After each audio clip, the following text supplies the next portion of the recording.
C'est bon. Bonjour à tous. Je crois que nous allons commencer. Donc, je suis Malika Diawara, je suis docteure en physiologie, physiopathologie, spécialiste du diabète et de l'obésité. Allô? Ah oui, bonjour. Moi, je suis Mila Monteiro Sepulveda. Moi, je suis nutritionniste de base. Je viens du Brésil. Et, ici en France, je fais aussi également à Malika, je fais un doctorat en physiologie, physiopathologie dans le domaine du diabète et de l'obésité. Et aussi un peu de microbiote intestinal. Donc, nous sommes toutes les deux fondatrices d'une nouvelle marque qui s'appelle Sane Food. Mais nous allons ici laisser cette casquette pour intervenir en tant que scientifique. Et c'est avec plaisir que nous allons vous présenter donc un sujet qui nous tient à cœur, mais qui aussi fait l'actualité. Il s'agit des liens entre alimentation, microbiote et santé. Nous allons commencer par quelques définitions. Donc, le microbiote intestinal, que certains d'entre vous connaissent certainement sous le terme de flore ou de microflore, est l'ensemble des micro-organismes qui sont hébergés dans l'intestin humain. Donc, chacun de nous, de vous, possède environ 100 000 milliards de bactéries en dominance dans les parties distales de l'intestin, c'est-à-dire au niveau du côlon. L'homme est donc composé de 90% de bactéries et de 10% de cellules humaines, ce qui peut être un peu vertigineux. Et en poids, les bactéries qu'on a dans notre tube digestif représentent environ 1 à 2 kg, soit la taille du cerveau humain, ce qui n'est pas du tout négligeable. Il est important de savoir que le transit intestinal est un facteur majeur qui va faire que ces populations microbiennes vont être beaucoup plus denses au niveau du côlon.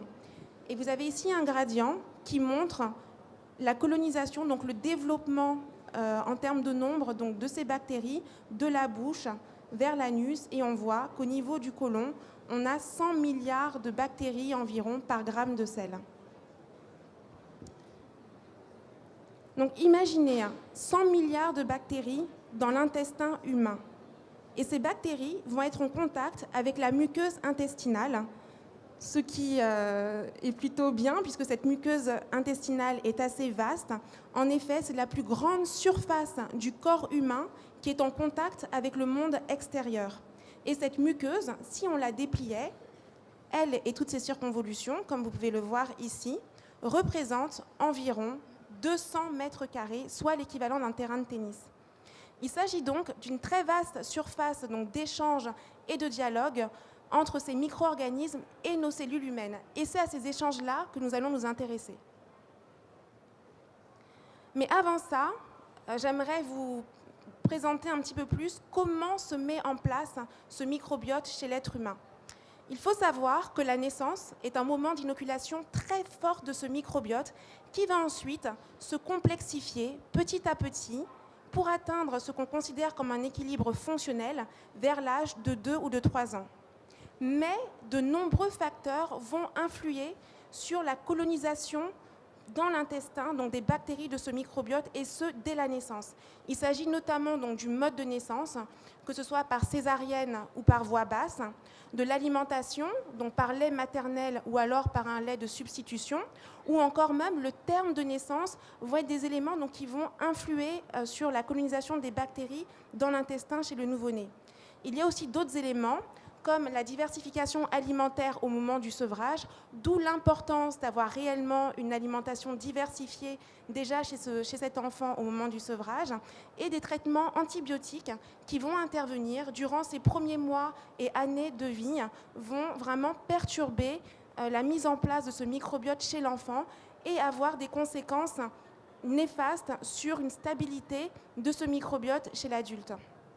Et puis, une fois que ce microbiote est mis en place, on considère qu'il est relativement stable dans le temps, mais sa composition va pouvoir varier dans la vie de façon transitoire, et ceci suite à une alimentation, donc déséquilibrée ou pas, enfin des changements d'alimentation, suite aussi au stress, mais surtout suite à la prise d'antibiotiques.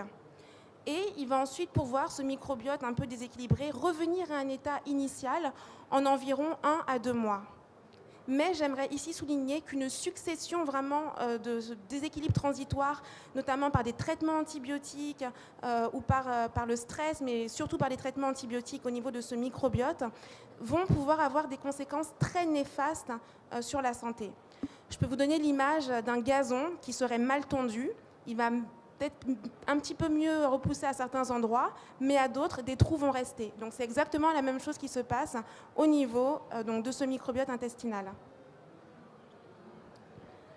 Donc avant de laisser la parole à Mila, j'aimerais vous en dire un petit peu plus sur la caractérisation de ce microbiote, c'est-à-dire sur la typologie donc, des bactéries qui le constituent. Donc, parmi les espèces bactériennes donc, présentes dans le microbiote, la majorité d'entre elles sont des anaérobies strictes. Elles représentent un énorme pourcentage, donc 99% de la population bactérienne, et elles appartiennent à 3 grandes familles ou groupes phylogénétiques qui sont donc les bactéroïdes, les firmicutes et les actinobacteria. On considère aussi qu'il existe un microbiote sous-dominant qui est constitué donc, de bactéries anaérobies strictes, facultatives, et aussi un microbiote de passage constitué donc, de bactéries lactiques et de levures. Donc, pour comprendre en fait, la composition de ce microbiote, les scientifiques ont eu recours à des techniques de laboratoire, mais la plupart de ces techniques se déroulent en conditions aérobies, c'est-à-dire en présence d'oxygène. Or, comme je viens de le dire, la plupart des bactéries du microbiote sont anaérobies. Ces techniques, notamment de culture cellulaire et de microbiologie, n'ont permis donc de mettre en évidence, de caractériser que 30% des bactéries de notre microbiote. Il a donc fallu avoir recours donc, à d'autres approches. Et une approche récente, basée sur l'ARN ribosomique 16S comme marqueur phylogénétique, a permis de déterminer que l'homme possède dans son intestin un peu plus de 1000 espèces bactériennes et que chaque individu ici présent en a à peu près que 200. Donc nous sommes tous donc individuels, différents et avons un microbiote qui est propre en termes de combinaison d'espèces.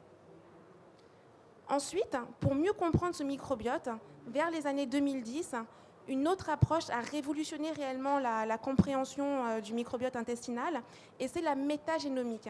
Qu'est-ce que c'est que la métagénomique? C'est un mot un peu barbare pour désigner en fait le séquençage du génome des bactéries qui se situent dans notre tube digestif. Et cette technique de métagénomique a permis de mettre en évidence la notion d'entérotype. À savoir donc, que chaque individu dans cette salle, on pourrait en fait être divisé en 3 types de personnes en fonction donc, des bactéries qui sont en dominance dans notre microbiote. Donc certains d'entre nous ont un entérotype de type bactéroïde. Donc ça signifie que les bactéries bactéroïdes se sont associées entre elles pour favoriser la croissance de certaines espèces, diminuer celles d'autres. Et de nombreuses études scientifiques ont montré que cette notion d'entérotype est réellement liée à l'alimentation que chaque personne peut avoir sur le long terme. Et les personnes ayant un entérotype de type Prevotella sont en général des personnes qui ont une alimentation très saine, donc riche en fruits et légumes, etc. Voilà. Comme Malika elle a bien expliqué les types de bactéries qu'on peut avoir dans notre intestin, moi je voudrais commencer pour parler un peu du rôle de ce microbiote intestinal. Il faut savoir que nous, on ne peut pas vivre sans microbiote intestinal. C'est quelque chose, c'est des bactéries. Quand on pense aux bactéries, on pense que c'est quelque chose de mauvais, mais au contraire, il faut penser que c'est un atout santé d'avoir ce microbiote intestinal. Donc, les principaux rôles de cet atout santé, on va dire, c'est tout d'abord la modulation de la physiologie intestinale et le développement du tube digestif. Ça veut dire qu'il participe dans tout ce qui est formation des contractions intestinales, ça c'est très important. Aussi de l'éducation et de la maturation du système immunitaire. Il faut penser, comme Malika elle a bien parlé, notre intestin il peut faire de 200 à même à 400 mètres carrés si on va le déplier toutes les villosités, déplier toutes les microvillosités. Il faut savoir que, c'est dommage que je n'ai pas la diapo, que juste entre les entérocytes et juste au-dessus des entérocytes, il y a une énorme quantité de cellules immunitaires. Ces cellules immunitaires, elles sont là pour nous défendre, ça fait partie de la défense intestinale, parce qu'on est la plus grande surface qui est exposée au monde extérieur, donc on peut imaginer qu'on peut manger une nourriture, et il peut être contaminé, donc il y a tous ces systèmes de défense qui est juste là dans l'intestin, et ça peut représenter en nombre de cellules immunitaires, 90% des cellules immunitaires de notre corps, elle est positionnée autour de l'intestin et dans le tube intestinal. Donc c'est très important. Donc il faut penser que ces bactéries sont toujours en dialogue entre elles et aussi en dialogue avec nos cellules immunitaires dans l'intestin. Donc quand ce dialogue ne se passe pas bien, comme on va voir plus tard, on va avoir une chose qu'on appelle la dysbiose intestinale. On a aussi un effet de barrière qui le propre microbiote est fait. Donc, comment ça se passe? Si on a un contact avec des micro-organismes qui sont pathogènes, on va dire, le microbiote il peut agir en défense de notre organisme pour ne pas laisser que ces organismes vont entrer dans notre tube intestinal et pour les faire ne pas que ça se développe pas en fait. Donc, et une dernière notion aussi de fonction, c'est la nutrition. Bien sûr, le microbiote intestinal il va aussi participer de la production de certaines vitamines, comme la vitamine K par exemple, certaines vitamines de complexe B, donc la B12 par exemple, la B6. Donc c'est très important parce que si on n'a pas ces bactéries-là, on peut être dénutri pour certains micronutriments. Donc, il faut savoir aussi que ces bactéries, elles sont capables, parce qu'elles ont des enzymes nécessaires pour faire la fermentation, donc sont capables de digérer des fibres que nous, on n'a pas la capacité. Nous, on n'a pas des enzymes pour casser les liaisons qu'il y a pour digérer les fibres. Donc, ces bactéries, elles sont capables, et ils vont digérer ces fibres alimentaires. On va dire, les métabolites de cette digestion, de cette fermentation, ça va être, il y en a plusieurs, mais les plus étudiés, on va dire, c'est des acides gras à chaîne courte, par exemple l'acétate, le propionate, le butyrate, qui sont aussi des substrats très importants. Par exemple, le butyrate, c'est le substrat préféré des entérocytes, donc les propres entérocytes, ils peuvent utiliser ça comme énergie. L'acétate, par exemple, le cœur utilise beaucoup d'acétate, le cerveau aussi. Donc c'est très important aussi dans cette notion de nutrition. Elle va contribuer aussi à nourrir notre corps. Et aussi, ça peut représenter, si on va penser en question énergétique, que la digestion des fibres, ça peut représenter même 20% de notre apport calorique, on va dire, de notre alimentation. Donc, ça serait quelque chose qu'on allait perdre. Et parce qu'on a le microbiote, on peut profiter de cet apport énergétique. Comme je vous ai dit, il y a ces dialogues entre nos cellules, les bactéries qui habitent dans notre intestin, mais ces dialogues, parfois, ils ne se passent pas bien. Donc, quand ça ne se passe pas bien, qu'est-ce qui arrive? On a une chose qu'on appelle dysbiose. La dysbiose, c'est quoi? C'est un changement de la composition de cet écosystème microbien qui habite dans notre intestin. Et aujourd'hui, on sait qu'il y a certaines maladies, des maladies qui sont vraiment importantes, qui sont difficiles à vivre, on va dire. Par exemple, l'autisme, il était associé à un changement de microbiote intestinal. Même les maladies neurodégénératives comme le Parkinson, l'Alzheimer. Donc, il y a ces changements de microbiote, de la composition de microbiote. Ici, je vous montre, il y a une dysbiose associée aussi à des maladies métaboliques, c'est ça qu'on va s'y baser ici dans cette présentation. Donc il y a la dysbiose dans tout ce qui est maladie cardiovasculaire, donc l'athérosclérose, aussi des maladies du foie comme la cirrhose hépatique, l'hypertension, donc l'infarctus. Nous, on va parler un peu plus de cette relation de dysbiose dans l'obésité, dans le diabète. Et il faut savoir que, et je vais parler un peu plus tard aussi, que l'alimentation, elle est très importante par rapport à cette composition de microbiote. Donc, on peut savoir et on peut faire des corrélations, comme des facteurs de causalité, que la faible consommation des fibres est associée à cette dysbiose. Une augmentation des graisses, ici on peut voir un peu, je crois que les flèches ne sont pas bien placées, mais c'est la baisse consommation des fibres et la haute consommation des graisses et un régime hypercalorique. Donc ça fait une dysbiose intestinale dans le cadre de l'obésité et du diabète. Ici, je vous montre une publication qui a été publiée à Nature par rapport à la diversité. Malika nous a parlé des entérotypes. Mais à part les entérotypes, on sait aujourd'hui qu'il y a une chose qui est très importante, c'est la diversité du microbiote. La diversité, ça veut dire quoi? Ça veut dire que si on imagine une forêt, on a les arbres. C'est comme si on est appauvri en microbiote intestinal, donc moins de diversité, ça veut dire qu'on a une forêt qui a les mêmes arbres. Il n'y a pas trop de diversité, pas trop d'espèces d'arbres. Et en fait, on voit aujourd'hui que parmi les... En fait, ça c'était je vous montre une étude qui était européenne, MAIT, et micro-obèses. On montre que de 20 à 40% des patients, ici c'est des patients obèses ou non obèses, mais aussi dans les micro-obèses, c'est que des patients en surpoids ou obèses, on voit que de 20 à 40% des sujets, ils présentent un appauvrissement de ce microbiote intestinal.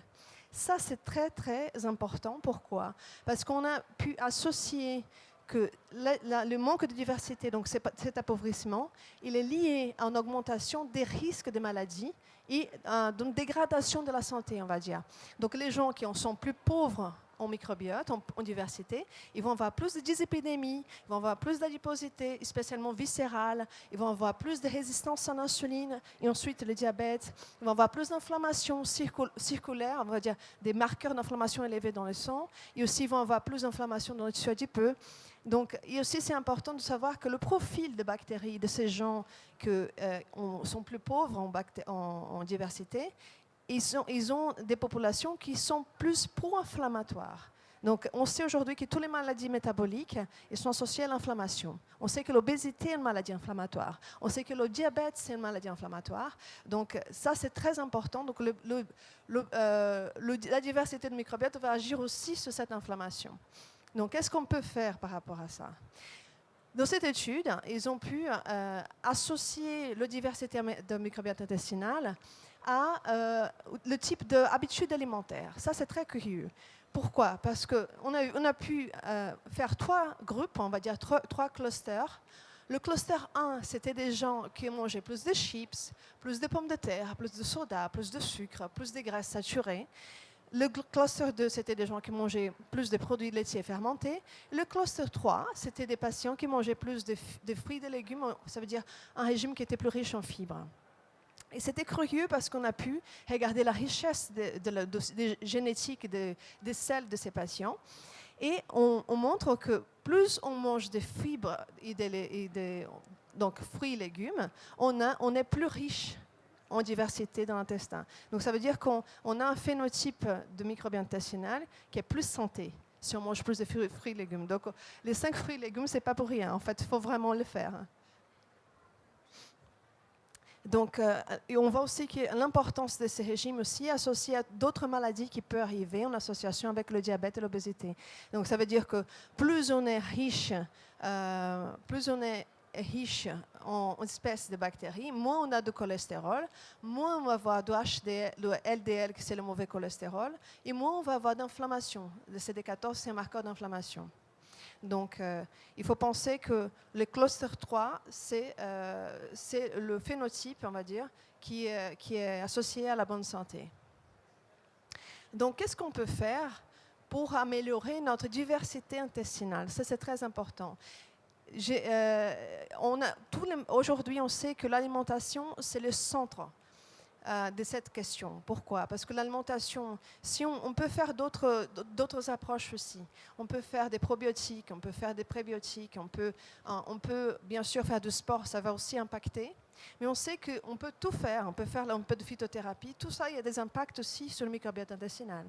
Mais on sait que si on fait pas une bonne alimentation, ça ne sert à rien. Ça ne va pas trop améliorer. Ça peut améliorer pendant une période, mais après, la résilience va faire qu'elle va revenir à l'état de dysbiose. Donc, il faut penser que, les probiotiques, c'est une bonne approche, mais si on prend des probiotiques et on continue à manger mal, ça ne sert pas à grand-chose. Donc, il faut penser que l'alimentation, c'est numéro 1. Il faut vraiment faire attention.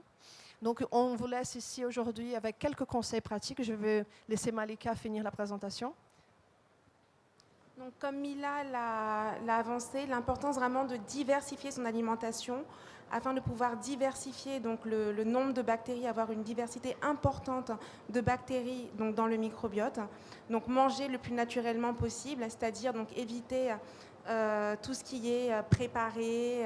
Certains vont être nos ennemis ici sur le salon, mais vraiment avoir recours à une alimentation faite maison. Vous éviterez tout ce qui est composés trans, mauvais acides gras, ce type de choses.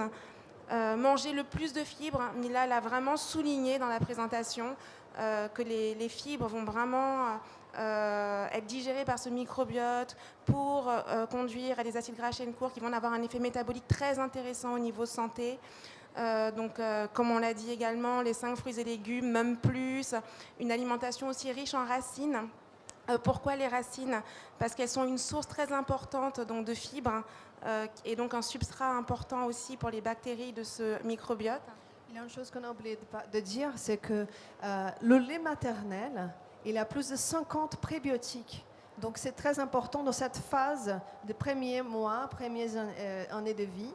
C'est le lait maternel, si on peut le faire, il faut le faire le plus long possible parce que c'était fait justement pour que l'enfant il commence à coloniser son intestin avec des bonnes bactéries. Parce que c'est justement, il y a des nutriments, des prébiotiques dans ce lait qui va faire pousser les bonnes bactéries. Donc ça c'est très important, en plus de type de naissance, si c'est par voie basse ou c'est par césarienne, ça a un énorme impact aussi. Donc c'est important, les prébiotiques des laits maternels, c'est très important de dire. Comme on le disait plus tôt, il y a les fibres donc alimentaires, mais aussi des fibres qu'on peut ajouter dans l'alimentation, notamment comme le psyllium, le son d'avoine, les graines de lin. Et d'ailleurs, je fais un petit clin d'œil ici à notre marque Sain Food. Ce sont vraiment des produits qu'on a ajoutés, qu'on a utilisés de façon dominante donc, dans l'élaboration, la formulation de nos recettes. Et aussi donc, les aliments qui sont riches en polyphénol, ça veut dire par exemple tout ce qui est fruits qui ont une couleur très forte, comme les myrtilles, comme les cranberries, la canneberge, c'est ça? Excusez-moi. Et tout ce qui est fruits rouges, c'est très important. Polyol aussi, dans l'avocat par exemple, c'est aussi un type de prébiotique. Okay. Donc, on va finir notre présentation. Je voudrais remercier l'organisation du salon pour nous avoir invités pour faire cette conférence. Et si vous avez des questions, je ne sais pas si on aura le temps parce qu'on est un peu en retard aujourd'hui. Sinon, vous pouvez passer à notre stand, on sera là. C'est le stand H41. On va répondre à toutes vos questions. Merci à tous.